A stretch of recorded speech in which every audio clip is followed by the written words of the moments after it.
Today we're here to answer the question, is the Fuji X-H2 worth the hype? During the video we'll also be shooting sunrise, so sit back, grab a cup of coffee and let's see if the X-H2 lives up to its name. This video is sponsored by Professional Photographers of America. Join a community of over 34,000 photographers and find equipment insurance, education and business tools made specifically for small business owners like you. This morning we're here hoping to capture a nice sunrise. When I first came out it was completely overcast, it was drizzling. I nearly didn't come out, which would have been a mistake because the clouds are starting to clear now and it looks like something quite dramatic might happen, so I'm really keen to see what happens. I'll set a composition up here. We've got a super high tide this morning, around about 8.5 meters, and we're looking straight down the coast. Anything could happen, and that's the beauty of landscape photography, isn't it? So I've got my shutter release cable on here. I'm at f7.1 and at about a third of a second at the minute, which is allowing me to capture some of the motion where the water's swirling around these rocks in my foreground. I've got the Viltrox 13mm lens on. So yeah, everything's good. Focusing on these rocks just down here, which is great. And it's just a waiting game now. And then we'll get back to the office and deep dive into this camera.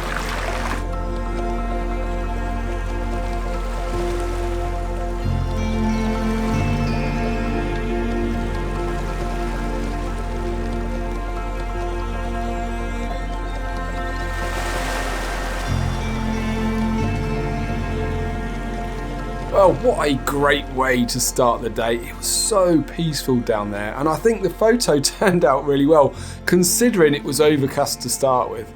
So let's get on to my thoughts about the Fuji X-H2. So I broke this down into some pros and some cons. Also I'll be talking about some kind of pointless areas or maybe some areas where I'm kind of sitting on the fence. I'll also be talking about the 3 reasons why I chose the X-H2 over the X-T5 a little later in the video. So let's kick off with the pros. So first up, let's talk about the ergonomics. The Fuji X-H2's great ergonomics make it comfortable to hold for long periods of time, which is perfect for wedding photographers who need a reliable camera that won't cause fatigue.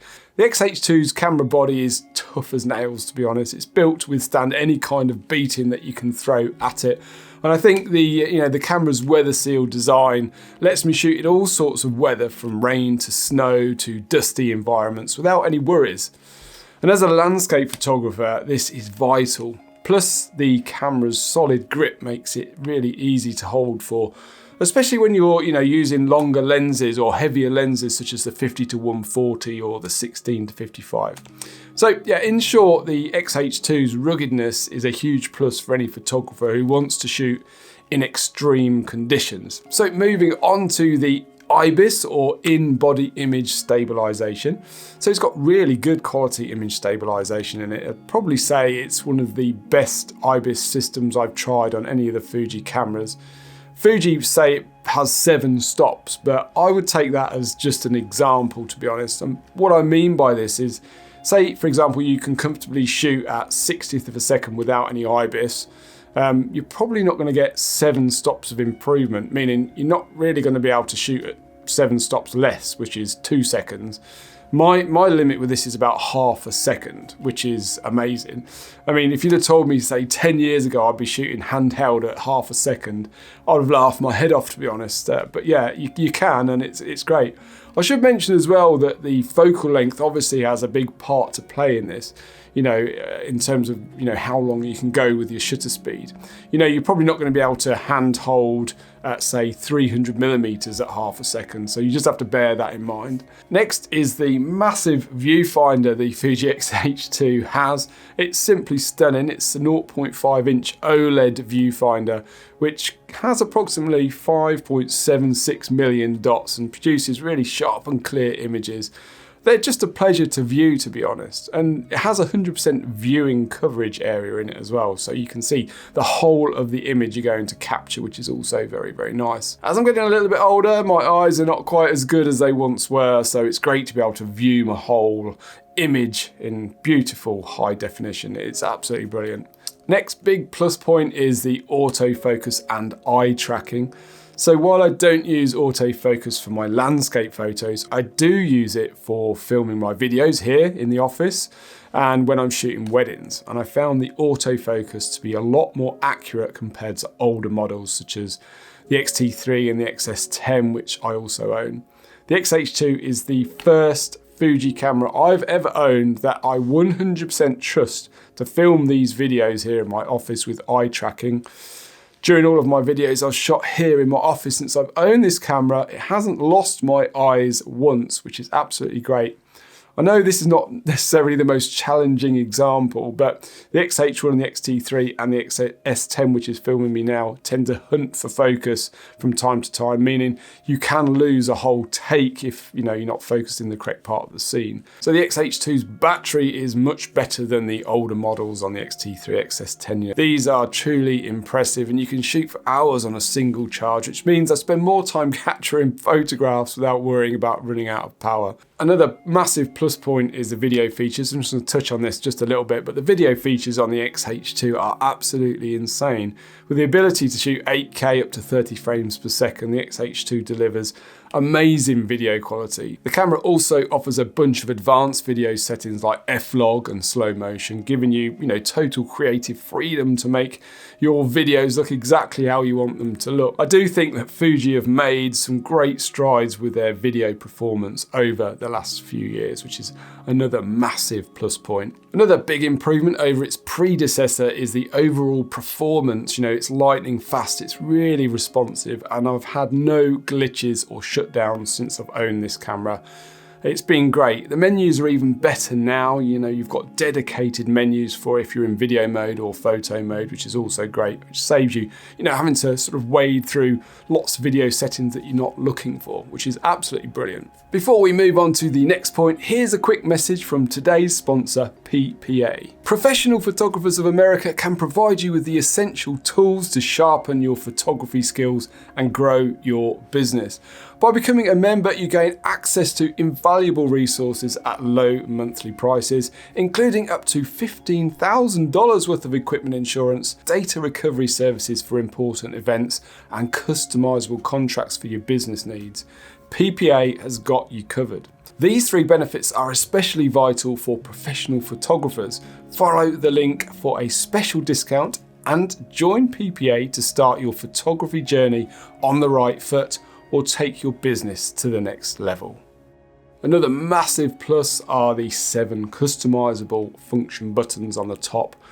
These are absolutely brilliant. These are a game changer for any photographer who wants complete control over their camera. You can set these up to perform specific functions. I can then quickly access my most frequently used setups with just a quick turn of the dial on the top there, so I don't have to fumble through menus.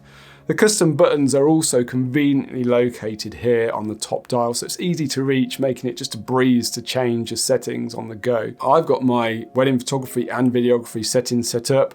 I've got my landscape photography settings set up and also my YouTube filming settings all set to different custom buttons, so I can just easily change between them as and when I need to. So let's move on to some pointless things. Well, for me, there's only one pointless feature on the X-H2, and that is the filter, the dedicated position on the top left-hand dial of the filter setting, if you like. Now, as this camera is a flagship X camera designed for professional use, I find it mind-boggling that they would choose to put this ridiculous feature on a physical dial. I would suggest this space would be much better used if it would be taken up by an extra custom slot, or maybe even say auto exposure bracketing or something like that. Let me know in the comments if anyone uses the filters on Fuji cameras. I think if Fuji are going to add a feature like this to their professional cameras, I think they should just bury it in the menus, so if anybody does want to use it, they can get to it. But, really, does it need to take up valuable real estate on the top dial here? So I do have another feature that's not pointless, but I guess you could say I'm kind of on the fence about, and that's the resolution of this camera. Now, I'm not going to go into this too much because I've done several videos on this topic before, but I'm feeling that the increase in file size and the fact that the editing side of things is more intensive on your computer doesn't really outweigh, what you're getting in return. Quite frankly, there's not a huge difference between the 26 megapixel images from the X-T3 and these 40 megapixel images on the X-H2. I don't think there's enough in my eyes to outweigh the two negative points I've just mentioned. That's just my thoughts though, and this is not a negative, but more a bit of a sit on the fence, I think, from my part. So let's get on to the negatives before I talk about why I chose the X-H2 over the very, very popular X-T5. So there are only a couple of cons really. So first up, I'm just going to say weight. Now, I do like the fact that it's rugged, it's got a chunky grip, but it weighs only 45 grams less than Nikon's full frame Z7 II. So I think I would have preferred it if they could have shaved off maybe another 20 grams or so, but I guess this is more of a nitpick, and of course, when you compare it to full frame, the real weight saving comes in terms of glass. You know, if you're putting like f2.8 lenses on a Nikon Z7 II, you're going to get a lot heavier setup than you would if you did the same with an APS-C camera. So, you know, it's only a little con really. Next is changing ISO, and this frustrates me so much. Come on, Fuji, you've got to sort this out. And if anyone knows how to change this, please do let me know, because as far as I can see, you can't. But yeah, let me know in the comments if you know how to change this setting on the X-H2. So to change ISO, you have to press the ISO button and then, you know, rotate the command dial, and it'll bring up a dedicated ISO screen. And you can change your ISO settings on this screen. Now, the ISO is set vertically, and I can never figure out which way to turn the dial to move my ISO up or down. So much so that I've remapped the up and down buttons on the D-pad here. So if I press up, my ISO goes up, and if I press down, my ISO goes down. I don't need to press in the ISO button there, which kind of means I only got one press, if you like, which I do find a bit easier. But my big gripe is, why do we need a dedicated screen for ISO?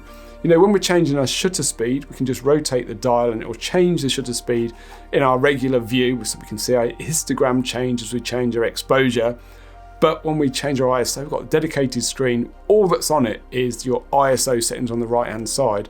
So yes, you can see your image changing in exposure, but you can't see the rest of your settings. It just seems absolutely bizarre. Please let me know in the comments if anybody knows how to change this.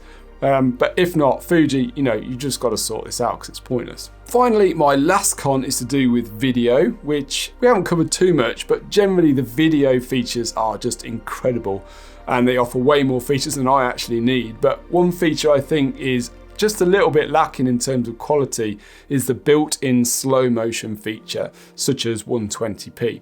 It's fine for close-up subjects, but if you're capturing a wide scene, I've found it's not really usable for professional work. It's, you know, the image quality isn't there really, to be honest. But like I said, anything close in, it's absolutely fine. So for me, I feel I can only use 60 frames per second when shooting wider scenes, and then I have to slow this down in post-production, which is still fine. But it would be nice if the 120p was better quality. So why did I get the X-H2 over the X-T5? Well, if you follow the channel, you know that I shoot weddings during the summer, and for the most part, this will be a mixture of video and photos. So there's a few points here that make the X-H2 better suited to those situations. And they are as follows. The bigger EVF reduces eye fatigue over longer periods of use. The larger grip as well is much better for fatigue over longer periods of use. It's also better for hand holding when video recording. You get less camera shake. It's got a nice deep grip. I find the PASM dial better suited for hybrid shooting, and the flip screen is also very, very nice for when you're doing video and photo. You know, it's a bit more flexible than the three-way screen. Now, if I was just shooting landscapes and nothing else, I would have gone for the X-T5 every day of the week. But yeah, this better suits everything that I do. If you are interested in my complete photography workflow from the shoot to the final print, please be sure to check out this video that's over here. A big thanks to PPA for sponsoring this week's video, and be sure to check out their discounted membership package by clicking the link in the description. And if you like this video, please be sure to give it the thumbs up. Until next week guys, take care and I'll see you soon.